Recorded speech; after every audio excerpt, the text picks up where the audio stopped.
ఈరోజు పునరుత్థానం. శనివారం అంతా యేసుక్రీస్తు సమాధిలో ఉన్నాడు. తను లేస్తానన్నాడు, లేస్తాడా లేదా అనేది ఒకవైపు అయితే, లేస్తాడు అనేది మరొక వైపు అయితే, లెగడేమో ఒకవేళ సమాధిలోనైనా కొంత ఆయనను చూద్దాము. తృప్తిగా సమాధి చేసుకోలేకపోయాము, సమాధికి పూయవలసిన సుగంధములను పూయలేకపోయాము, అప్లై చేయలేకపోయాము, మనస్ఫూర్తిగా ఆయనను మనము సమాధిలో ఉంచలేకపోయాము. కనీసం ఈ చీకటిగా ఉన్నప్పుడు, ఉదయము కాకముందే, ఎవరు లెగక ముందే మనము వెళ్ళి కొంత సుగంధ ద్రవ్యములను పూసి మన రుణమును తీర్చుకుందాము అని స్త్రీలందరూ శ్రద్ధతో సిద్ధపడి సమాధి యొద్దకు వెళ్ళారు. యేసు లేచాడు. హల్లెలూయా. యేసు లేచాడు. లేచిన యేసు ఏం జరిగించాడు అనే మాటలను మనం చూడబోతూ ఉన్నాం. చాలా సంవత్సరాల నుండి ఈ పునరుత్థానపు సందేశాలు వింటూ ఉన్నాం. పునరుత్థానం అనండి, క్రిస్మస్ అనండి, మట్టలాదివారం అనండి, శుభ శుక్రవారం అనండి, ఇవన్నీ రిపీటెడ్గా వస్తూ ఉంటవి. ఒకే సందేశాన్ని ఇవ్వలేం మనం. కానీ కొంచెం మనసు ఉంచి ధ్యానం చేయగలిగితే ఎన్ని సంవత్సరాలైనా సరిపడే సందేశాలు దీంట్లో దాచబడి ఉన్నవి. వెలికి తీస్తే నూతనమైన వరవడిలో దేవుడు వాటిని మనకు అందిస్తాడు. అందుకు దేవునికి స్తోత్రాలు చెల్లిస్తూ ఉన్నాం. ఈ పూట మరికొన్ని మాటలను మనము ధ్యానము చేయనయున్నాము. పునరుత్థాన ఫలితం, రిజల్ట్ ఆఫ్ రిజరెక్షన్. రిజరెక్షన్ యొక్క రిజల్ట్ ఏమై ఉంది? ఫలితం. 10th క్లాస్ ఎగ్జామ్ పిల్లలు వ్రాసారు. ఇప్పుడు గుండె లబ్డబ్ అంటుంది.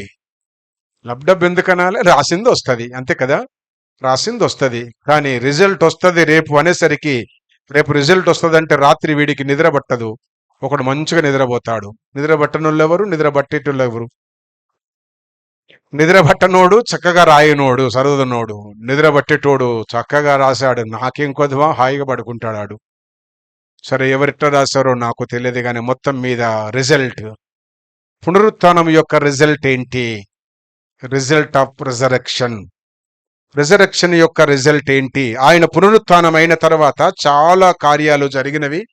ఈ ఉదయము ఒక 3 మాటలు మీ గమనములోనికి తీసుకొని వస్తాను. బాగా తెలిసిన మాటలు, నిత్యము వింటూ ఉన్న మాటలు.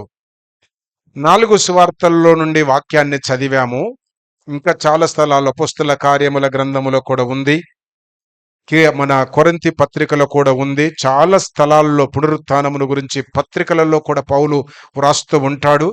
ఇక అన్ని మనము కోడ్ చేసుకోలేము, సమయానుకూలతను బట్టి కొన్ని మాటలు ఈ gospel according to saint John base చేసుకొని కొన్ని మాటలను మనము చూద్దాము. యోహాను సువార్త 20వ అధ్యాయము 21వ అధ్యాయములో నుండి కొన్ని మాటలను మనము ఆలోచన చేద్దాం. ఇంకా చీకటిగా ఉన్నప్పుడు మరియలు, స్త్రీలు సమాధి యొద్దకు వెళ్ళారు. సమాధి యొద్దకు వెళ్ళి చూసేసరికి సమాధి ఓపెన్ చేయబడి ఉంది. ఆ ట్యూమ్ మీద ఉన్న రాయి తొలగించబడింది. రాయి తొలగించబడేసరికి ఎక్కడ లేని ఆవేశం, ఆందోళన స్త్రీలను అలుముకుంది. కనుక వాళ్ళు ఏం చెయ్యాలి, ఏం చెప్పాలి, ఎవరిని అడగాలో తోచక దిక్కు తోచని పరిస్థితుల్లో బిక్కున ఏడుస్తూ ఉన్నారు. అలాంటి సందర్భములో దేవుని దూతలు ప్రత్యక్షమై, అమ్మా, ఎవరిని వెతుకుతున్నారు, ఏం చేస్తున్నారు, ఎందుకు ఏడుస్తున్నారు? మీరెవరి కొరకైతే వచ్చారో ఆయన సమాధిలో లేడు. యేసును చూచుట కొరకు, యేసు భక్తురాండ్రుగా మీరు వచ్చారు, బాగుంది. కానీ ఆయన ముందు చెప్పినట్లే తాను చెప్పిన విధమున లేచాడు. లేస్తానన్నాడు, లేచాడు. మీరు సమాధి దగ్గరికి ఎందుకు వచ్చారో నాకు తెలియదు, కానీ ఆయన మాత్రం సమాధులలో లేడు. చాలాసార్లు సందేశాన్ని వింటాం, కానీ దానికంటే ముందు, సందేశము కంటే ఎక్కువ పర్సెంటేజ్ సందేహం ఉంటది మనకు. మన సందేశము కొట్టుకొని పోతుంది. ఇన్ని ఏండ్ల నుండి ఇంత గట్టిగా చెప్తూ ఉంటే కూడా మన హృదయాల్లో, మనసుల్లో, జీవితంలో సందేశాలు ఉండట్లేదు. ఏంటి కారణం అనగా, దాన్ని అధిగమించి పుట్టుకొని పోయే అంత సందేహం మన జీవితాల్లో ఉంది. అంచేత సందేశాలు కొట్టుకొని పోతున్నాయి. అంచేత సందేహాలు, అనుమానాలు, పెనుభూతాలను వదిలేయాల, అనుమానాలను విడిచిపెట్టేయాల. ఇక్కడ ఈ స్త్రీలను గురించి వ్రాయబడిన మాటేమనగా, సజీవుడైన వానిని మృతులలో ఎందుకు వెతుకుతూ ఉన్నారు? లేస్తానన్నాడు దేవుడు, లేచాడు. వెళ్ళుతానన్నాడు, వెళుతున్నాడేమో, అడ్డు వెళ్ళి కలుసుకుందాం అనడానికి బదులు సమాధి దగ్గరికి వెళ్ళారు. సమాధులకు వెళ్ళలేవారు, సమాధి స్థలానికి, సమాధి దగ్గరికి వెళ్ళారు, సమాధుల్లోనికి వెళ్ళలే. ఏంటి అతి డిఫరెంట్ అంటే, యేసును పెట్టిన సమాధి ఒక ప్రత్యేకమైన స్థలం, ఒకటే సమాధి ఉంది అక్కడ. ఇప్పుడు మన సమాధుల తోటకు వెళ్ళండి, వేల సమాధులు ఉంటవి, వేల సమాధులు. హైదరాబాదులో ఉన్న బాధ ఏంటో తెలుసా? స్థలాలు లేదు. ఇల్లైనా కొనుక్కోవచ్చు, కిరాయికి ఇల్లు దొరుకుతుంది, కానీ సమాధి స్థలం దొరకదు. చాలా మంది సమాధి స్థలాల కొరకే పెద్ద పెద్ద సంఘాల్లో మెంబర్షిప్ అయి ఉన్నారు. చాలా మందిల్లో ఉన్న బాధ అది. చచ్చిపోతే ఏడబడతారో అని. ఏం పర్వాలేదు, దేవుడు మంచి సమాధి చేస్తాడు మనల్లో. సమాధి ఎట్లయినా పర్వాలేదు పటు, సచ్చేదాకా విశ్వాసంలో ఉంటే దాన్ని మించింది లేదు పటు. అది కూడా మనకు అవసరం. ఇక్కడ యేసును పెట్టిన సమాధి మాత్రం ఒక ప్రత్యేకమైనది, ఒక ప్రత్యేకమైన మనిషి ఆయన కొరకు దాన్ని సిద్ధం చేసుకుని పెట్టాడు. అది సమాధుల తోట కాదు, ఒకే సమాధి ఆల్రెడీ తెరిచి ఉంది. కనుక రిజల్ట్ ఆఫ్ రిజరెక్షన్ అంటే, ఆ రిజరెక్షన్ యొక్క ఫలితం నెంబర్ 1 ఏంటి అంటే ఓదార్పు. చూద్దాం, చూడండి. మనము చదివిన యోహాను సువార్త 20వ అధ్యాయం, ఇప్పుడు చెప్పిన మాటలన్నీ మొదటి 10 వచనాల్లో ఉన్నవి. మీరు ఇంటికి వెళ్ళినాక చూడండి, పర్వాలేదు, మీకు బాగా తెలుసు. పైన వచనాలు చూస్తూ ఉంటే 13వ వచనములో వారు ఏడుస్తూ ఉంటే దూత మందలించింది. ఓయ్, ఎందుకు ఏడుస్తున్నారమ్మా? ఎందుకు ఏడుస్తున్నారు? ఏడ్చే దినం కాదు ఇది. ఏడ్చే దినమంతా శుక్రవారం అయిపోయింది. ఏడ్చే దినమంతా బేస్తవారం అంటారో, గురువారం అంటారో, థర్స్డే అంటారో, ఆ రోజు రాత్రి అయిపోయింది. శుక్రవారం అంతా ఏడ్చామైపోయింది. శనివారం అంతా నిశ్శబ్దం, సమాధిలో ఉన్నాడు. కానీ ఈ ఆదివారం ఏదైతే ఉందో, ఈ ఉదయం పునరుత్థానం, సంతోషించే దినం. ఎందుకు ఏడుస్తున్నారు? ఏం కర్మ అని దూత మందలించింది. వీరికి ఇంకా సోయి రాలే. చాలాసార్లు పలకరిస్తే కూడా కొంతమందికి ఏమంటారు పెద్దలు, అంతే లేవనోడు గీక్తలేస్తాడు, కాలుతో తంతేనే లేవడు వాడు కదూ. నిద్రపోతే లేరా లే అని ఊపుతూనే లేగడు వాడు. లే అంటే లేస్తాడా అన్నట్టుంది ఇక్కడ. దూతలు, దేవుడే చెప్పాడు నేను లేస్తానని 3వ దినాన లేచాడు దేవుడు. లేచిన తర్వాత ఎక్కడుంటాడో చూడాలా.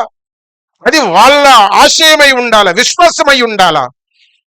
కానీ ఉండను అన్న స్థలంలోనికి వెళ్ళడం తప్పయింది. సమాధి చూసిన తర్వాత సంతోషించడానికి బదులు ఏడుపెందుకు వచ్చింది ఇళ్లకు? అంటే విశ్వాసం సన్నగిల్లుతూ ఉంది. బలహీనం. ఆమె చెప్పింది, ఈమె చెప్పింది, ఈయన చెప్పాడు, ఆయన చెప్పాడు అనే బాధతో వారు ఏడుస్తున్నారు. ఒకవేళ పోయారు అక్కడికి, ఖాళీ సమాధి చూచి ఒక్కరికన్నా జాస రావాలి కదా, గుర్తు రావాలి కదా. అరే ఎందుకు మనం ఇక్కడికి వచ్చాం, నిజంగా లేస్తానని లేచినట్టున్నాడు అనడానికి బదులు ఆవిడలు అంటారు, ఆవిడలంటే మన అమ్మమ్మలే పటు, వాళ్ళు అంటారు ఎవరో ఎత్తుకొని పోయారు, ఏమో జరిగింది. ఆయన ఎత్తుకొని పోయే కర్మ ఎవరికింది? ఒక కార్యము జరిగిన తర్వాత 1,00,000 అనుమానాలు వస్తున్నవి. ఎందుకు అనగా వారిలో ఉన్న దాన్ని కవర్ చేసుకొనడానికి. పగడాల ప్రవీణ్ గారు చనిపోయారు. ఎన్ని తెలుసుగా మీకు, నేను దాన్ని ఇక చెప్పనవసరం లే. ఒక్కటి కవర్ చేయడానికి ఎంత తతంగాలో, ఎన్ని పరిస్థితుల్లో. యేసు లేస్తానన్నాడు, వచ్చారు. రాకూడదు అక్కడికి, వచ్చారు. ఆయన లేస్తానన్నాడు, లేచినాక గలిలేకు ముందుగా వెళ్తానన్నాడు. ఈ గతి లేని వారు గలిలేకి వెళ్ళాలా? ఏం గతి లేదు వాళ్ళకు? విశ్వాసం గతి లేదు, పునరుత్థానము గతి లేదు, నిరీక్షణ గతి లేదు, వాళ్ళకు చిక్కు లేదు వాళ్ళ ముఖానికి. అక్కడికి వెళ్ళడానికి బదులు ఇక్కడికి రావడమే తప్పంటే, ఖాళీ సమాధి చూసినాకనైనా లైట్ వెలగలే వాళ్లకు. లైట్ వెలగలే వారికి. ఏడుస్తున్నారు. ఏడుచుడు 2వ తప్పు అయితే, 3వ తప్పు ఎవరో ఎత్తుకొని పోయారు, నేరారోపణ దానికి బదులు.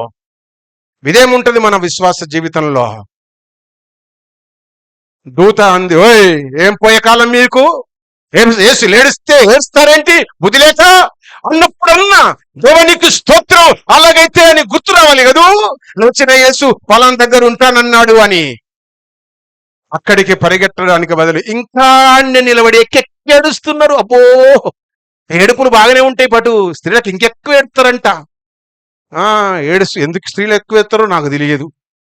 ఆడపిల్లలాంటి మనసు ఈయన బాగా అంటారు పురుషులను చూసి.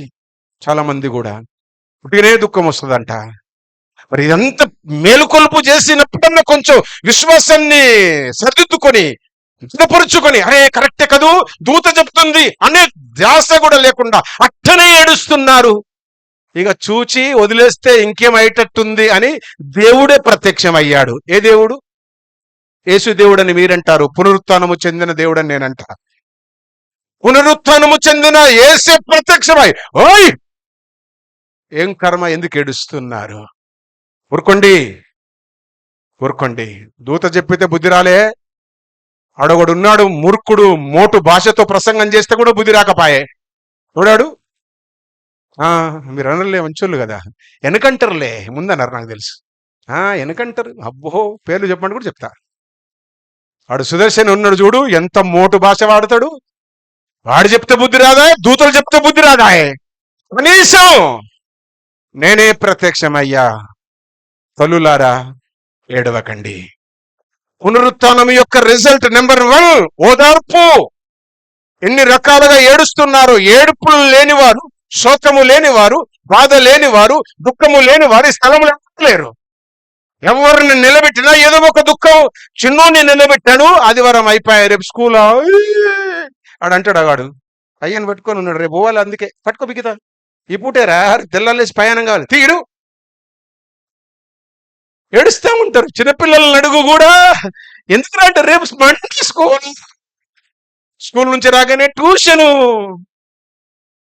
ఒకరొక్కరికి ఒక్కొక్క బాధ. లోకంలో ఉన్న వారందరూ ఏడ్చుకుంటూనే బ్రతుకుతున్నాం.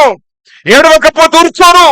గర్భములో నుండి బయటికి వచ్చిన పసికందు రక్తపు ముద్ద ఏడవాలా, పసికందు ఏడవాలా. ఏడవకపోతే పక్కనున్న ఆయమ్మ చెంప మీదకి లంపక ఇచ్చేస్తుంది. వాడు ఏడ్చదా కూర్చోదు. పసికందును రక్తపు ముద్ద బుగ్గ గిల్లి ఏడిపిస్తారు. ఏడవాలా, ఏడవాలా. ఆ రోజు ప్రారంభమైన ఏడ్పు సచ్చదాకుంది. సచ్చదాకా దేనికి ఏడవాలి అనగా, నీ పాపముల కొరకు ఏడవాలా. ఓర్వలేక ఏడవద్దు, తోటకోడలను చూసి ఏడవద్దు, పక్కవాడేదో కొనుక్కుంటే ఏడవద్దు, నీ అన్నేదో మంచి అయితే ఏడవద్దు, కోడు బిల్డింగ్ ఉన్నారు, 4 బిల్డింగ్, ఏడవద్దు. ఇది కాదు, నీ కొరకు, నీ పిల్లల కొరకు, నీ విశ్వాస జీవితము కొరకు ఏడువు. వీళ్ళు యేసు కొరకు ఏడుస్తున్నారంట. యేసు కొరకు నువ్వు ఏడిసేది ఏముంది? ఆ రోజే చెప్పాడు, బేస్తవారము రాత్రి సాయంత్రమే చెప్పాడు. ఏమని? నా కొరకు ఏడవకండి, మీ కొరకు చెప్పాలా? బుద్ధి లేదా ఇళ్లకు? మీ కొరకు, మీ పిల్లల కొరకు ఏడుమని ఆ రోజే దేవుడు చెప్తే, ఈమెమో ఎక్కెక్కిపడి యేసు కొరకు ఏడుతుంది. ఉరగబెట్టినట్టు ఈమె పెద్ద. ఈమెదే లోక పాప భారం అంతా ఈమె మీదనే ఉన్నట్టు. స్త్రీలు ఏడుస్తూ ఉంటే దేవుడు అన్నాడు ఏమన్నాడు చూడండి. 15వ వచనం మీద 13వ వచనంలో దూతలు ఊకించినవి. ఊరుకోమ్మా, ఏడవకమ్మా, ఎందుకు ఏడుస్తున్నారు అని 13వ వచనములో దూత అంది.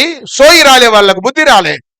15వ వచనములో యేసు చూసారా, ఆయన చొరవ తీసుకున్నాడు. ఆయన ఎంటర్ అయ్యాడు ఇక సీన్ లోనికి. అమ్మా ఎందుకు ఏడుస్తున్నారు? ఊరుకోండి. రిజరెక్షన్ ఆఫ్ రిజల్ట్ నెంబర్ 1 ఓదార్పు. ఓదార్పు. ఈ దినాల్లో ఏడ్చే వాళ్ళు కరువైపోయినరు. పూర్వపు దినాల్లో ఇంట్లో ఎవరైనా చనిపోతే, కష్టం కలిగితే ఆమె శోకమంతా ఏడుపులోనే వినబెడుతుంది. పాటలాగా పాడతారు. ఎంత చక్క లయబ. నీ ముఖానికి ఇక్కడ పాటలు వస్తలేవు, నీకు నీ ముఖానికి పాటలు వస్తలేవు. కళ్ళల్లో కారం పొడి పెడితే ఏడుచుకుంటే అట్లన్న పాట వచ్చేది. ఇక్కడ వస్తలే వీడ మీకు.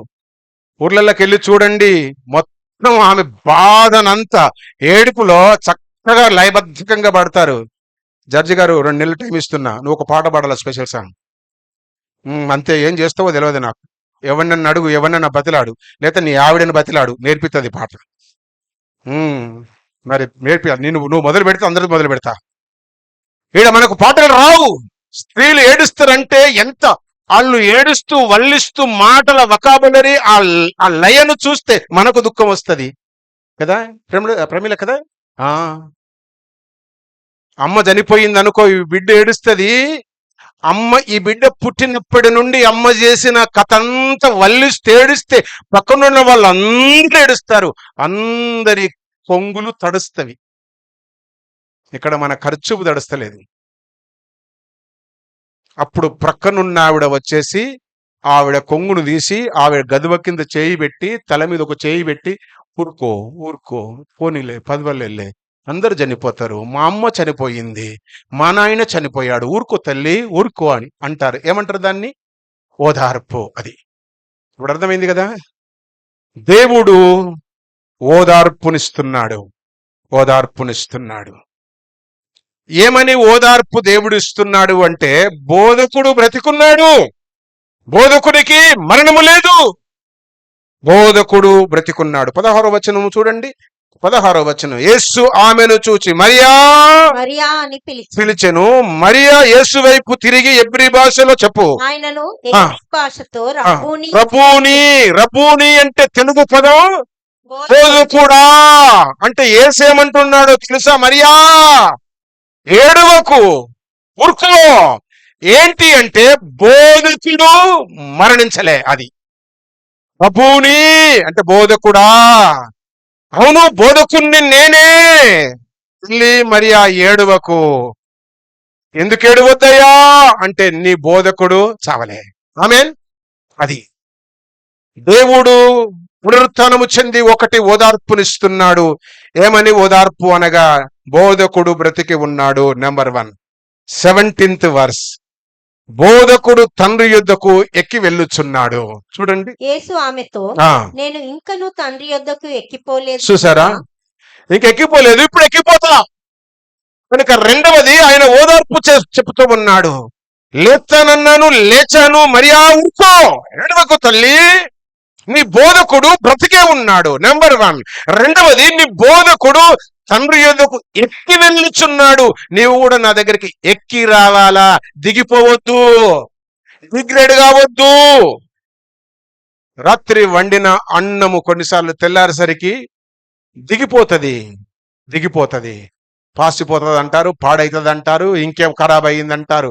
కానీ టర్మినాలజీకి వర్డ్ దిగిపోవుట. యెరూషలేము నుండి యెరికోకు ఒకడు దిగిపోయాడు. ఏమయ్యింది? సావు బతుకుల్లో పడిపోయాడు. విశ్వాసి దిగిపోవద్దు, ఎక్కిపోవాలా. ఎవరెక్కుతారనగా, జీలున్నవారు, భయభక్తులున్నవారు, బ్రతికిన వారు ఎక్కుతారు, చచ్చిన వారు దిగిపోతారు. డికంపోజ్. అందుకే ఇక్కడ వాక్యం సెలవిస్తా ఉంది, పునరుత్థానము చెందిన యేసు ఒకటి ఓదార్పునిస్తున్నాడు. ఓదార్పులో 2 మాటలు. ఒకటి, నీ బోధకుడు చావలేదు, బ్రతికున్నాడు.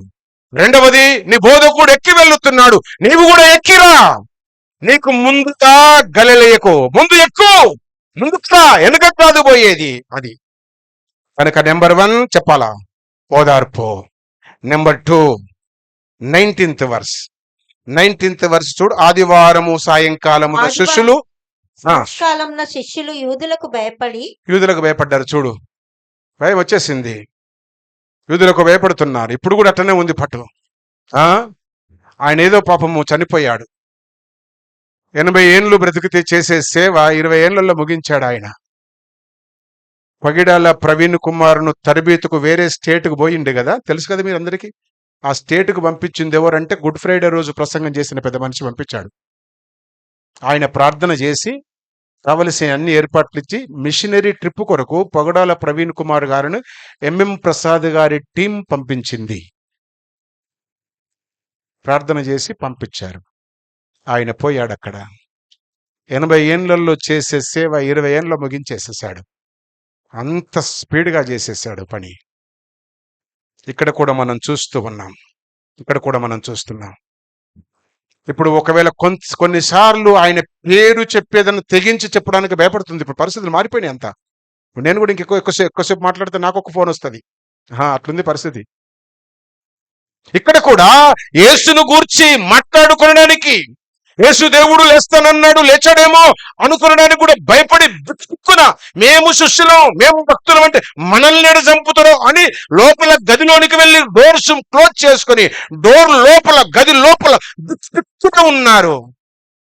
బిక్కున ప్రాణాలు అరిచేతులు పెట్టుకొని, ప్రాణాలు గుప్పెట్లు పెట్టుకొని బిక్కున లోపల వణుకుతూ భయపడుతున్నారు.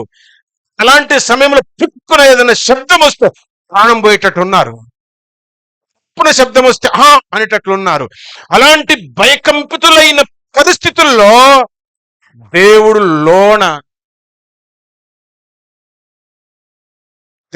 లోన ప్రత్యక్షమయ్యాడు. నాశరవాటెళ్ళు దేవుడు లోన ప్రత్యక్షమయ్యాడు. డోర్లన్నీ క్లోజ్ అయినవి, ఎక్కడ స్థలము లేదు. యేసు మహిమ దేహముతో లోన ప్రత్యక్షమయ్యాడు. చీమ దూరడానికి ఖాళీ లేదు, కానీ దేవుడు లోనికి వెళ్ళాడు. ఆయన రూపము కరెక్ట్ గా రూపం, మహిమ శరీరం, మాంసములు లేవు గాని గాయాలున్నవి. ప్రక్కన గాయం, చేతుల్లో గాయం, జీసస్ పిక్చర్ కనబడుతుంది ఆకారం. మనము కూడా చనిపోయిన తర్వాత సేమ్ ఇట్లనే ఉంటాం. మాంసాలు ఉండవు, కానీ సేమ్ ఇదే రూపం. భక్తులైన మన పితరులందరూ కూడా కనబడతారు అక్కడ. నువ్వు కూడా పోతావు అక్కడ, నీకులాగానే ఉంటావు. నీకులాగా ఇంకొకడు ఉండడు. యేసు మహిమ శరీరముతో లోన ప్రత్యక్షమై ఏమంటాడనగా భయపడకూడదు. రెండవది రిజల్ట్ ఆఫ్ రిజరెక్షన్, ఆదరణ. చాలాసార్లు భయపడుతున్నాం.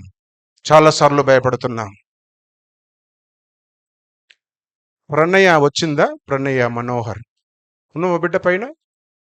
ప్రణయ వాళ్ళకు ఒక చెల్లె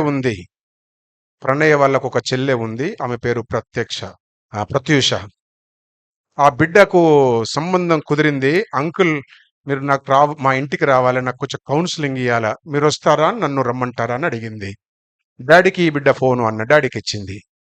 పాప ఏం అడుగుతుంది అంటే, అవును పాస్టర్ గారు, కొంచెం మీరు వస్తారా, మా పాపను తీసుకొని నేను రావాలనా అని అన్నాడు. ఆమెకు మొన్న పెళ్ళి లాస్ట్ ఇయర్ పెళ్ళి అయింది. ఇప్పుడు కొడుకు పెట్టాడు. ఆవిడకు కొడుకు పెట్టాడు. ఆవిడను ఒక పాస్టర్ చేసుకున్నాడు. అంకుల్ నాకు కొన్ని డౌట్స్ ఉన్నాయి, మీరు చెప్పండి అంటే, నేను పాస్టర్ ఇద్దరం వెళ్ళాం.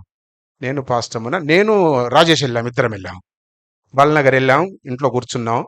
పాప మాకు ఎదురుగా కూర్చుంది, నా ప్రక్కన రాజేష్ కూర్చున్నాడు. అల్లంత దూరంలో పేరెంట్స్ కూర్చున్నారు. అమ్మాయి చాలా డౌట్స్ అడుగుతా ఉంది.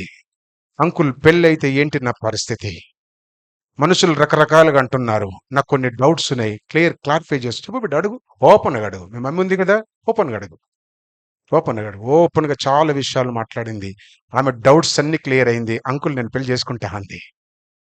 పెళ్లి చేసుకుంటా అన్నది. డేట్ ఫిక్స్ చేయండి అన్నాం, డేట్ పెట్టాం, పెళ్లికి వెళ్ళాం. అక్కడ జడ్చర్ల దగ్గర పెళ్లి చేశాం. ఇప్పుడు బిడ్డకు కొడుకు పుట్టాడు. జీవితంలో ఎన్నో అనుమానాలు ఉంటవి, అవన్నీ నివృత్తి చేసుకోవాలా. అనుమానాలతోనే ఉంటే నీ జీవితం అంతా భయం. డౌట్ క్లియర్ కావాలా. అందుకే మెచ్యూరిటీ మైండ్ అంటారు చూడు. మెచ్యూరిటీ మైండ్ అంటే అదే. 20 years తర్వాతనే, 18 years తర్వాతనే పెళ్లికి కాలు ముందుకెయ్యాలా. విచ్చలవిడిగా పరిగెత్తొద్దు. ప్రార్థనలో ప్రిపేర్ కావాలా పెళ్లి కొరకు. పెళ్లి ఆశామాష కాదు. ఖగోలుగా వయసుంది, డబ్బులున్నాయి, నాకు కావాల్సిన భార్య అని ఉరికితే లోపల ఏడుచుకుంటూ గడుపుతావు. అందుకే అన్ని రకాలుగా ప్రిపేర్ అయి దేవుని దగ్గర ప్రార్థన చేసుకుని వెళ్ళు. చక్కటి ఫ్యూచర్ను దేవుడు ఇస్తాడు. ఇక్కడ భయముతో ఉన్నారు. బయట అడుగు పెట్టలేని స్థితిలో ఉన్నారు. దేవుడు వారి భయమును పటాపంచలు చేశాడు. ఆమేన్. ఎందుకు అనగా వాళ్ళు దే ఆర్ ద బిలీవర్స్. వాళ్ళందరూ భక్తులు. ఇప్పుడు నువ్వు భక్తుడివా, భక్తురాలివా? భక్తుడివే అయితే, భక్తురాలివే అయితే నీ భయమును దేవుడు అభయముగా మారుస్తాడు. అది పునరుత్థానములో ఉన్న రెండవ అంశం ఏంటి అనగా ఆ భయం. 19వ వచనం కింది భాగంలో కూడా చూడు. 19వ వచనం కింది భాగంలో అంటాడు, మీకు సమాధానం. 21వ వచనం చదవమ్మ. యేసు మరలా మీకు సమాధానము కలుగునుగాక. 26వ వచనం కింది భాగం చదువు. మీకు సమాధానము. చూసారా, సమాధానము లేక ఏడుస్తున్నారు గదు బిడ్డలారా, శిష్యులారా. మీకు సమాధానం కలుగునుగాక. ఎవరు చెప్తున్నారు ఈ మాట అనగా, పునరుత్థానము చెందిన యేసు, చనిపోయి సమాధి చేయబడి లేచిన యేసు. నేను లేచాను చూడు, నేనే యేసును, నేనే యేసును. దయ్యం భూతం అంటున్న సందర్భాల్లో అట్లా అనకూడదు. నేను దయ్యమును కాదు, నాకున్నట్టు దేహము దయ్యానికి ఉండదు, నేను యేసును. గాయము చూడు.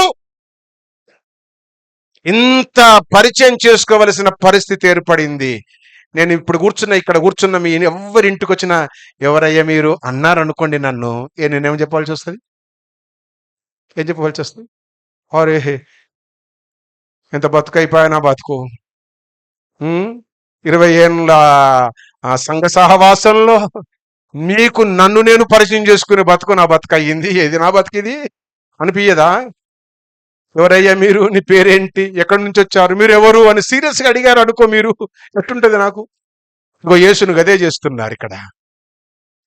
ఆయన అన్ని దాఖలు చూపించుకోవలసిన అవసరత ఏర్పడింది, అన్ని గుర్తులు చూపించుకోవలసిన అవసరత ఏర్పడింది. ఎందుకు అనగా భయముతో వారి విశ్వాసం అంతా కోల్పోయారు. భక్తి భయము కాదు, ప్రాణభయం. ప్రాణభయముతో ఏం చేస్తామో తెలుసా? ఫస్ట్ ప్రాణభయం ఉన్నవారు ఫస్ట్ ఏం చేస్తారో తెలుసా? గుర్తుపెట్టుకోవాలా, అబద్ధం ఆడతారు. ప్రాణభయం ఉన్నవారు ఏం చేస్తారు? ఫస్ట్ అబద్ధం ఆడతారు. ఆడాడు కదా వాడు, ఎవడాడు చెప్పుడు. యేసును సిలువేసే ముందు పేతురు బొంకాడు. బొంకుడంటే అబద్ధమే. అబ్బా నేను ఎరుగా, నాకు తెలియదు, నేను శిష్యుని కాదు. ఒక్కసారి అంటే ఏమో పోయింది. ఎన్నిసార్లు? పూర్వపు దినాల్లో ఏదైనా ఒక మాట 3 సార్లు చెప్తే అది నిర్ణయం జరుగుతుంది అన్నట్టు. అందుకే వేలము పాట పాడేటప్పుడు ఏక్ బార్ చెప్పండి, దో బార్, అయిపోయాయి 3 బార్. ఇక దాన్ని ఎవడు రిటర్న్ తీసుకోలేడు. 3 సార్లు చెప్పితే వెనక ఏమైందిరా మీకు? మైక్ ఇవ్వాలనా? 3 ఉన్నారు మీరు వెనక ముచ్చట పెట్టోళ్ళు. మైక్ ఇస్తా, ప్రసవం కంటిన్యూ చేస్తుందంటే. రైట్. 3 సార్లు చెప్పేస్తే అది స్థిరపరచబడుతుంది. అందుకే కాబోలు పేతురు 3 సార్లు పెంకాడు. అప్పుడు గుర్తొచ్చి లైట్ వెలిగింది. ఇక్కడ కూడా మనం చూస్తూ ఉన్నాం. 3 సార్లు సమాధానం, సమాధానం, సమాధానం. అభయం ఇస్తూ ఉన్నాడు, లేదా ఆదరణ ఇస్తూ ఉన్నాడు, ఆదరణ కలిగిస్తున్నాడు. భయపడకండి, నేనే లేచాను అనే ఆదరణ, కంఫర్ట్ దేవుడిస్తూ ఉన్నాడు. ఆదరణ లేక కొట్టుమిట్టాడుతున్నదానా అంటాడు. నీలాంజనములతో నీ పునాదులు వేస్తా, నీ ఇల్లు వెడుతా. రత్న వైడూర్యములతో, రత్న వజ్ర వైడూర్యములతో నిన్ను అలంకరిస్తా, నీ ఇల్లు గడుతా. కొట్టుమిట్టాడుతున్నదానా ఎందుకు ఏడుస్తున్నావు అంటాడు ప్రవక్త యెషయా గ్రంథంలో. ఇక్కడ కూడా మనం చూస్తున్నాం, లేచిన యేసు ఆదరణ కలిగిస్తున్నాడు. ఏమని ఆదరణ? మళ్ళీ చూస్తాం చూడు, 27వ వచనం. అమ్మ యోహాను సువార్తన వదలకండి, 27. నీ వ్రేలు ఇటు చాచి నా చేతులు చూడుము. నీ చెయ్యి చాచి ప్రక్కలో ఉంచి అవిశ్వాసివి కాక. చూసావా? ఆదరణ, సమాధానము కలుగును గాక అని 3 సార్లు చెప్పిన యేసు ఏమంటున్నాడు అనగా, విశ్వాసులుగా ఉండండి. అది ఆదరణ, విశ్వాసులుగా ఉండండి. 1. రెండవది 29వ వచనమమ్మ, 29వ వచనం. యేసు నీవు నన్ను చూచి నమ్మితివి గనుక ధన్యులు. అంటే నమ్మకస్తులుగా ఉండు. విశ్వాసము వేరే, నమ్మకత్వము వేరబ్బా. నేను ఇప్పుడు డిఫరెన్స్ మీకు చెప్పా, టైం చాలదు, మనం అనుకున్న టైం దగ్గరకు వచ్చేసింది కనుక గుర్తు చేస్తూ ఉన్నాను. శిష్యులకు ప్రత్యక్షమయ్యాడు. భయముతో ఉన్న వారికి ప్రత్యక్షణ పొందిన దేవుడు, పునరుద్ధృతుడైన దేవుడు. నీకు సమాధానము కలుగునుగా కానీ 3 సార్లు చెప్పి, నేనే ఆయనను, యేసును నేనే అని చెప్పి వారికి 2 సూచనలు ఇచ్చాడు. 1 విశ్వాసులుగా ఉండండి, 2వది నమ్మకస్తులుగా ఉండండి. ఇప్పుడు మనము చేయవలసింది ఇదే, విశ్వాసులుగా ఉండాలా ప్లస్ నమ్మకస్తులుగా ఉండాలా. నమ్మకస్తులుగా ఉంటే దేవుడు ఆయన రాకడలో బలా నమ్మకమైన మంచి వారలారా మీకు రెండంతల దీవెనలు. కొంచెములో నమ్మకంగా ఉన్నారు, ఇదిగో అధికమైన వాటిని మీకు ఇస్తున్నా అంటాడు. కనుక ఒకటి ఓదార్పు, రెండవది ఆదరణ. మూడవ మాట 20వ అధ్యాయము 6వ వచనము చూడండి. 20వ అధ్యాయము 6 కంటే చదువు. అంతటా సీమోను పేతురు అతని వెంబడి వచ్చి సమాధిలో ప్రవేశించి నారబట్టలు పడియుండుటయు ఆయన తల రుమాలు నారబట్టల యొద్ద ఉండక వేరుగా ఒక చోట సారీ 21 తల్లి, నేను 26 20 కదా, 21 చదువు. లేదని వారు ఆయనతో చెప్పిరి. అప్పుడు ఆయన లేచాడు, సూర్యోదయం అయ్యింది, సమాధి దగ్గరికి వెళ్ళారు. శిష్యులు సమాధిలో ఉన్నారు, సముద్రంలో ఉన్నారు, చేపలు పట్టడానికి వెళ్ళారు. సూర్యోదయం అవుతూ ఉంది, దరిలో యేసు నిలబడ్డాడు. ఆయనను చూచారు, ఆయన దగ్గరికి వెళ్ళాడు. ఆయన వారి దగ్గరికి వెళ్ళాడు. మీ దగ్గర ఏమైనా ఉన్నాయా అని అడిగాడు. ఏమీ లేవు ప్రభు అన్నాడు. అప్పుడు మీరు వల వేయుడి అన్నారు. వారు వల వేయడానికి ప్రయత్నం చేసి వేయడానికి ముందు వారు ఇంకేమున్నాయి ప్రభువా, ఇక్కడ ఏమీ దొరకవు, ఏమీ లేవు. రాత్రంతా శ్రమ పడ్డాం, రాత్రంతా వలలు వేశాం, మా జీవితంలో ఏది దొరకలే, ఏది సంపాదించుకోలేకపోయాము, నిరుత్సాహముతో నిస్సహాయముతో ఉన్నాము. కనుక మా జీవితంలో ఏమీ ఫలితము జరగలే, రాత్రంతా ప్రయాసపడ్డాం, ఏం జరగలేదు అన్నప్పుడు దేవుడు అన్నాడు, ఇప్పుడు కుడి ప్రక్కన వల వేయుడి, ఇప్పుడు మీకు దొరుకును. వారికి అభయం ఇస్తున్నాడు, దొరుకుతవి. లేవు ప్రభువా అని శిష్యులు అంటే ఉన్నాయి అంటున్నాడు. మన ఇంట్లో లేవు అనేవి చాలా ఉన్నవి, కానీ దేవుడు అంటున్నాడు ఉన్నవి అంటున్నాడు. ఆమేన్. మన జీవితంలో చాలా మంది జీవితాల్లో కొరతలు ఉన్నవి కదా. లేమి ఉంది, జీతాలు చాలట్లే, అప్పులు కట్టుకోలేని కష్టమవుతుంది, ఇల్లు కట్టుకోవడానికి, పెళ్లిళ్ళు చేసుకోవడానికి, ఏమైనా వస్తువులు కొనుక్కోవడానికి, పాత డొక్కు కారు అమ్మేసి కొత్తది మారుద్దామంటే కష్టం, ఇల్లు చాలుతలేదు, ఒక 3 గదుల ఇల్లు రెంట్ తీసుకుందాం, రెంట్ పెరుగుతుంది, కష్టం, జబ్బులకు మందులు లేవు, కష్టం, పిల్లల పెళ్లిళ్లకు డబ్బులు లేవు, కష్టం, కొరతలో ఉన్నాం, లేనిలో ఉన్నాం. కానీ దేవుడు అంటున్నాడు ఉన్నవి, ప్రభు లేవు అని మనం అంటాం. దేవుడు అన్నాడు ఉన్నవి, నీ కంటికి కనబడట్లే. అప్పుడు ఏం చేయాలంట? బోధకుడు బ్రతికి ఉన్నాడు, ఆయన మా ముందున్నాడు అనే విశ్వాసముతో నమ్మకస్తులమై వల వేస్తే విస్తారంగా పడుతవి. మొదటి తలంపులో బోధకుడు బ్రతికి ఉన్నాడు, మన ముందు వెళుతున్నాడు. రెండవ తలంపులో విశ్వాసం ఉంచండి, నమ్మకస్తులుగా జీవించండి. మూడవ తలంపులో ప్రభువు మాటను బట్టి వల విసరండి, వల వేయండి. దేవుడు విస్తారంగా పడతాడు, విస్తారంగా ఇస్తాడు. కనుక అభయం ఇస్తూ ఉన్నాడు. నీవు విశ్వాసమే అయితే, దేవుని మీద నమ్మకము నీకు ఉంటే, నీ ఇంట్లో పైసలు లేవు, దేవుడు అన్ని ఇస్తాడు. నీ ఇంట్లో డబ్బులు లేవు, దేవుడు నీ కొరతని తీరుస్తాడు. దేవుడు పూనుకొని నీ పనిని పూర్తి చేస్తాడు. ఆయన పని ప్రారంభించినప్పుడు ఏమి ఉండవు. ఈ స్థలానికి అడ్వాన్స్ ఇచ్చినప్పుడు 5,000 ఇచ్చా, తర్వాత కష్టపడి 25,000 ముట్ట చెప్పా. అగ్రిమెంట్ రాసుకోవడానికి కూర్చుంటే 50,000 కావాలి నాకు అంది ముసలావిడ. ఓ మై గాడ్, 25,000కి ఇంత కష్టపడ్డా 50,000 ఎట్ట తెచ్చేది? అమ్మ ఆగు ఒక 15 రోజులు. మొత్తం మీద మీద పడి 50,000 తీసుకొచ్చి చేతులు పెడితే అగ్రిమెంట్ చేసింది. 5 బిడ్డలు, కొడుకులు లేరు, ముసలావిడ, 5 బిడ్డలు. అగ్రిమెంట్ చేసుకున్నాం, వాళ్ళు మేము కలిసి, మనం కలిసి 3 నెలల్లో మిగతా డబ్బులు కడతా, 4వ నెల రిజిస్ట్రేషన్ చేసుకుంటా. 8 నెలల వరకు నా చేతిలో ఏ కాన లేదు. 8వ నెల వార్నింగ్ ఇచ్చేసింది, ఇస్తావా బిడ్డ ఇయ్యు, లేదంటే ఇది క్యాన్సల్ చేస్తా, నీ అగ్రిమెంటు క్యాన్సల్ చేస్తా, నీకు పైసా ఇయ్య. ఆ దినాల్లో 50,000 అంటే ఇప్పుడు 5 లక్షలతో సమానం. ఎక్కడ లేని భయం పట్టుకుంది.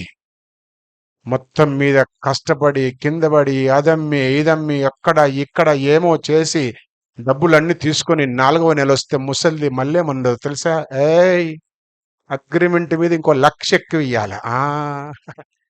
ఓరే నాయనో, ఇది ఎక్కడ దొరికిందిరా బాబు అని దాన్ని కన్విన్, ముసలిదాన్ని చచ్చిపోయింది, కన్విన్ చేయడానికి ఊరు నుంచి ఒక బెటాలియన్ దించా నేను, నా ఇన్ఫ్లుయెన్స్ ఉపయోగిస్తా అని. మాకు కొంచెం దూరం నుంచి బంధువు అవుతుంది ఆవిడ. సరే, దాని వాళ్ళందరూ ఊరోళ్ళందరూ వచ్చి చెప్తానైనా ఇది కొంచెం జాలి గుండెతో కరుగుతుందని ఊర్లో ఉన్న పెద్ద మనుషులు 4-5 దగ్గరి బంధువులను పిలిచి 3 సేవకులను కూర్చొని పెడితే కరగది, అంత కరిగిన అరికాల కింద నానలే అంటది ముసలిది.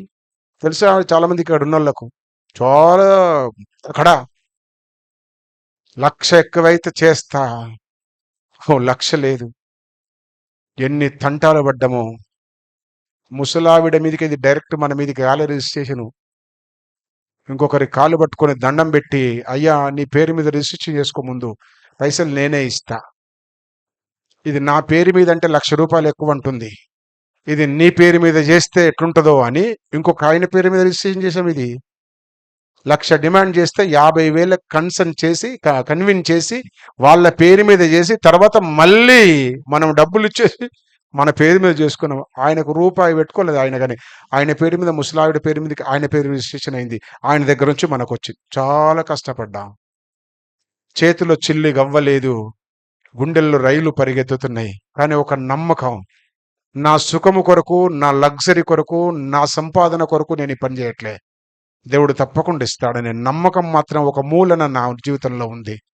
ఇక్కడ కూర్చున్న అనేకుల జీవితాల్లో ఆ సందేహం ఉంది. ఇక్కడ అనేకుల జీవితాల్లో సందేహం ఉంది. డబ్బులు ఎక్కడి నుంచి కడతాయి, ఎక్కడి నుంచి వస్తాయి, ఏం చేస్తాం, ఎట్లా పుడతాయి, ఈ కార్యం ఎట్లా, ఈ పని ఎట్లా అనేది అందరి మనసుల్లో ఉంది.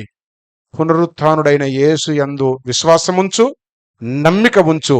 ఆయన దగ్గర చాలా ప్లెంటీ ఆఫ్ డబ్బు ఉంది, విస్తారమైన మనీ ఉంది, నీకు కావలసిన సంపద అంతా ఆయన దగ్గర ఉంది.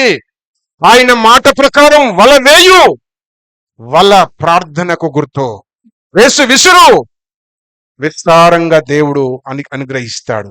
ఏం చేస్తాడు అంటే, ఇప్పుడు చదవండి 21వ అధ్యాయము. అభయం ఇచ్చాడు కదా, ఏం చేస్తున్నాడు ఆయన అంటే, విచారములో విస్తారం.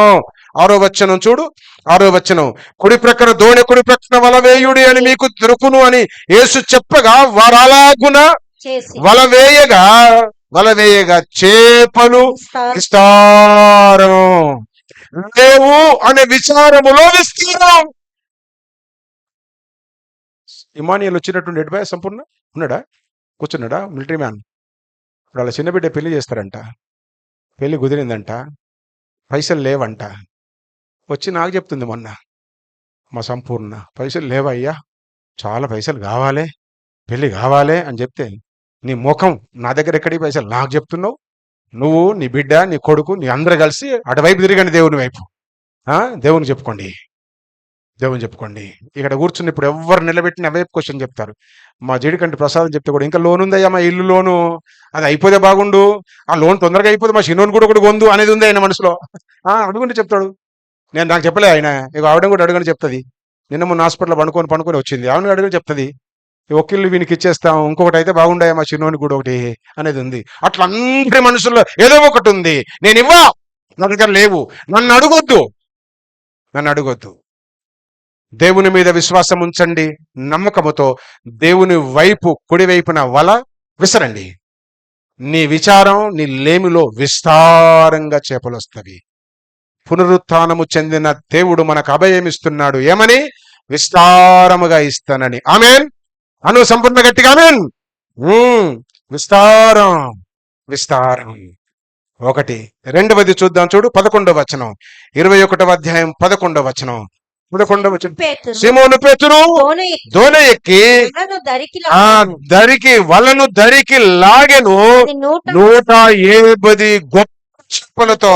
చూసారా, కరువు ఏమీ లేదు అన్నప్పుడు కరువును కలిమిగా మార్చాడు. ఫుల్ ప్లంటీ, వలలు లాగలేకపోతున్నారు, ఉప్పు లాగలేకపోతున్నారు, ఇద్దరు కలిసి లాగారు. చేపలు 100 చేపలంట. అబ్బో, బతికినంత కాలం తింటే కూడా తరగని ధనం పటు. అది ఎక్కడో దొరకదు. యేసులో విశ్వాసం ఉంచు, యేసు వాక్యం మీద నమ్మకం ఉంచు, యేసు చెప్పినట్లు వలవేయు, ప్రార్థన విసురు. దేవుడు కరువును కరువును లేదా లేమిని, విచారమును విస్తారంగా మారుస్తాడు. కరువును కలిమిగా మారుస్తాడు. కరువును కలిమిగా మారుస్తాడు. అయితే మనకు ఉండవలసింది ఏంటి అనగా ఓదార్పు, ఆదరణ, అభయము దేవుని నుండి పొందాలా. ఓదార్పు, ఆదరణ, అభయము దేవుని నుండి పొందు. దేవుడు నీకు విస్తారంగా ఇస్తాడు. ఈ మూడు గనక మన సొంతమైతే దేవుడు ఒక పనిస్తాడు మనకు. అది చెప్పి ముగించేస్తా. పేతురును పిలిచాడు. రైట్ రారా అన్నాడు. పేతురు దగ్గరికి వచ్చాడు. పేతురుని చూసి దేవుడు ఏమంటున్నాడో తెలుసా? 15వ వచనము చివరి భాగములో, నా గొర్రె పిల్లలను మేపము. పిల్లలను తల్లిదండ్రులు మేపాల. తెలుసు కదా మేపాలంటే? తెలుసా మేపాలంటే? తెలుసా? మనం పని చేయాలి, వాడు కూర్చొని మెక్కుతాడు. తల్లి తండ్రి డ్యూటీ చేయాలి, పిల్లోడు ఏం చేస్తాడు? కూర్చొని మెక్కుతాడు. సగం లోపల సగం కింద. 60 రూపాయల కిలనాయి బియ్యం మెతుకులు కిందేస్తే ప్రాణం గిలగిల కొట్టుకుంటది. మనకు 4 మెతుకులు కింద పడితే ప్రాణం గిలగిల కొట్టుకుంటది. దొడ్డు బియ్యమే తినడాయే, కంట్రోల్ బియ్యం అసలు వద్దాయే. 65 రూపాయల కిల బియ్యమాయే. తిరుగుడు వాడు కింద పడతాడు. వానికి ఏం కర్మ? మనకి కింద పడితే మీద పడితే నాకేం? వానికి ఎట్లొచ్చింది, ఎంత కష్టపడుతూ వస్తుంది ఏం తెలియదు వాడికి. మన ప్రాణం గిలగిల కొట్టుకుంటుంది. అందుకే మనం ఏం చేయాలంటే తల్లిదండ్రులుగా మన పిల్లలను మనం మేపుతాం. పేతురుని పిలుస్తాడు. వరే, నా గొర్రె పిల్లలను మేపు. అవేం పని చేయి, నువ్వు మేప. కావలసింది ఇచ్చేసాయి. బ్రేక్ఫాస్ట్ ఇచ్చేసాయి, లంచ్ ఇచ్చేసాయి, తర్వాత ఈవినింగ్ లైట్ టిఫిన్ ఇచ్చేసాయి, night full non veg dinner ఇచ్చేసాయి. ఎవరికి? పిల్లలకు. పిల్లలకు అక్కడ చెప్తూ ఉన్నాడు పేతురుకు, నా గొర్రె పిల్లలను మేపము. మేపే స్థలాన్ని దేవుడు చూపిస్తాడు. మేత స్థలాన్ని దేవుడు చూపిస్తాడు. మేపే బాధ్యత మనకు అప్పగిస్తున్నాడు. నెంబర్ 1, గొర్రె పిల్లలను మేపు. నెంబర్ 2, 18వ వచనం, గొర్రెలను మేపు. గొర్రెలంటే పురుషులు. పురుషులు పిల్లలను మేపాల. వాటి చెప్పు, కీర్తన చెప్పు. ఉన్నాడా మనోడు? చెప్పు మరి. పిల్లల్ని మేపాలా? పిల్లల్ని మేపాలా? చెప్పు. నువ్వు చెప్పు, వాళ్ళు చెప్తారు. తల్లులను మేపాలా? అది పురుష లక్షణం. అంటే స్త్రీలు పని చేయొద్దని చెప్పట్లే, చేయాలా. ఎన్నటిదాకా పాశ్రమ చేసింది, చేయాలా. పేతురును పిలిచాడు దేవుడు, పునరుత్థానము చెందిన దేవుడు. పేతురా, పిల్లలను మేపు, తల్లులను మేపు. తర్వాత అంటాడు 18వ వచనం, 16వ వచనం, గొర్రెలను కాయుము. ఆ గొర్రెలు అంటే అన్ని ఉన్నాయి అందులో. పిల్లలున్నాయి, తల్లులున్నాయి, చెప్పు. అమ్మమ్మలు నాయనమ్మలు ఉన్నవి, తర్వాత పురుషులు ఉన్నవి, అన్నదమ్ములు ఉన్నాయి. వాటిని మేపాల. ఈ బాధ్యతలు దేవుడు మనకిస్తున్నాడు. గొప్ప భాగ్యం. ఎక్కడి నుంచి మేపాలయ్యా ఇంతమందికి? దేవుడే ఇస్తాడయ్యా. స్వయంగా సిద్ధంగా ఉన్నాడు. జస్ట్ విశ్వాసముతో, నమ్మకముతో అనే వల్ల విసిరి ఇటు లాగితే ఎన్ని కావాలని వస్తాయి. ప్రశాంతోయ్, ఇటు విసురు. కుడి పక్కన వల ఎంత దిగుల్లో కూర్చుంది చూడు. డబ్బులు లేక, పిల్లలకు ఉద్యోగం సరిగా రాక, ఇల్లు కిరాయి కట్టుకోలేక. ఆడే కాదు పటు, ఆమె పేరు చెప్తే ఏమనుకోదు కనుక చెప్తున్నా. అందుకుందా బాధ. బయటకు చెప్పుకోలేక, అడగలేక, మింగలేక, అక్కలేక, డబ్బులకు భయం భయంగా ఉన్నాం. ఇస్తా అంటాడు, అడగొద్దు అంటాడు. ఈయన చూసిన పాస అన్నట్టుంది ఇప్పుడు మీకు చాలా మందికి. అడగొద్దు నన్ను, నేను ఎవరికి డబ్బులు ఇచ్చిన వాడు గుడి కొత్తలేడాడు. దొంగ. ఏ ముసలిదానికి, ఏ ముసలోనికి డబ్బులు ఇచ్చిన వాడు ఒత్తలేడు గుడికి. ఎందుకు? అయ్యకి ఇయ్యాలి, గుడికి కొత్తలేడు. మరి నేను డబ్బులు ఇచ్చి గుడికి రాకుండా చేయాలా? ఎవ్వరికి ఇయ్య. నన్ను అడగొద్దు కూడా. అడిగితే నీకు ఉల్టా నాకే ఇయ్యాల. నాకు లేవు, మరి మీకు ఇవ్వడానికి నా దగ్గరికి. వాక్యం సెలవిస్తా ఉంది ఇక్కడ. నేను ఇయ్యా, ఎవరియ్యరు, దేవుడు ఇస్తాడు. ఏ దేవుడు చెప్పాలా, ముగిస్తా. ఏ దేవుడు? పునరుత్థానము చెందిన దేవుడు. వల విసిరాలే, ప్రార్థన అనే వల విసిరాలే. రైట్ సైడ్ వేయాలా, రైట్ గా వేయాలా, రైట్ సైడ్ వేయాలా, ఏమిటో ఏ రీతిగా వేయాలా, విశ్వాసంతో నమ్మిపోతూ వేయాలా. దేవుడు ఏం చేస్తాడు? ఓదారుస్తాడు, ఆదరిస్తాడు, ఫ్రైట్గా నీకు అభయం ఇస్తాడు, ఇస్తానని. ఆ దేవుడు పునరుత్థానము చెందాడు. నీతో, నాతో, మనతో, మన మధ్యన ఉన్నాడు. ఎంత సంతోషం, ఎంత ఆనందం! పునరుత్థానము చెందిన యేసును విశ్వసిద్దాము, నమ్మకముతో ఆయనను స్వీకరిద్దాము. ఆయన మాట ప్రకారము వలవేసి విస్తారమైన దీవెనలను పొందుముగాక. ప్రార్థన చేద్దాం. తలలు వంచండి.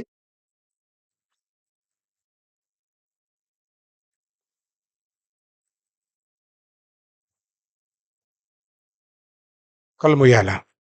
తలలు వంచాలా? కళ్ళు మూయాలా? తీర్మానం చేసుకుందాం. రిజల్ట్ ఆఫ్ రిజరెక్షన్, పునరుత్థానపు ఫలితం. 1, ఏడ్చే వారికి ఓదార్పు. 2వది, భయపడుతున్న వారికి ఆదరణ. 3వది, లేమిలో ఉన్న వారికి అభయం. ఎవరిస్తారనగా పునరుత్థానము చెందిన యేసు ఇస్తాడు. అది మనకివ్వడానికే పరిశుద్ధాత్ముడుగా మన మధ్యన ఉన్నాడు. అయితే ఆయన యందు విశ్వాసముందా? ఆయన యందు నమ్మిక కలిగి ఉన్నావా? ఆయన మాట ప్రకారము ప్రార్థన చేస్తూ ఉన్నావా? ఆయన బ్రతికే ఉన్నాడు, నా ముందు ఉన్నాడనే నిర్ధారణ నీకుందా? అలాగైతే విచారములో విస్తారం, కరువులో కలిమి, పిల్లలను మేపే స్థితి, తల్లులను మేపే స్థితి, గొర్రెలన్నిటిని కాసే స్థితి దేవుడు నీకు ఇస్తాడు. విశ్వాసముంచు, నమ్మిక కలిగి జీవించు, నమ్మకముతో ముందుకు నడువు. పరిశుద్ధుడవైన మా పరమ తండ్రి, సృష్టికర్తవైన మా దేవ, మీకు వందనాలు చెల్లిస్తూ ఉన్నాం. మీ మితిలేని కృప, అపారమైన ప్రేమ మా జీవితాల్లో ఉన్నతమైన కార్యము జరిగించినదని ఎరిగి నిండు హృదయంతో మీకు స్తుతులు, కృతజ్ఞత, స్తోత్రాలు చెల్లిస్తూ ఉన్నాం. మీరు సమాధి చేయబడి ముందు చెప్పినట్లు పునరుత్థానము చెందారు. మీ పునరుత్థానము ద్వారా మాకు ఓదార్పు, ఆదరణ, అభయము కలిగినదని ఎరిగి విశ్వాసముతో నమ్మకస్థలముగా ఉండుట కొరకు, గొర్రె పిల్లలను మేపుటకు, తల్లులను మేపుటకు, గొర్రెలను కాయుటకు స్థితిని అనుగ్రహించుమని, కొరతలను తొలగించుమని, సమృద్ధిని కలిగించుమని, భయమును పటాపంచలు చేయమని, పునరుత్థానపు కృపలు మమ్మల్ందరిని ముందుకు నడిపించుమని స్తుతి, కృతజ్ఞత, స్తోత్రాలు చెల్లిస్తూ చేరిన బిడ్డలందరినీ, సంఘమంతటిని మీ దయగలిగిన స్థలకు అప్పగిస్తూ యేసు పేరిట ప్రార్థించి వేడుకొనుచున్నాము తండ్రి. ఆమేన్.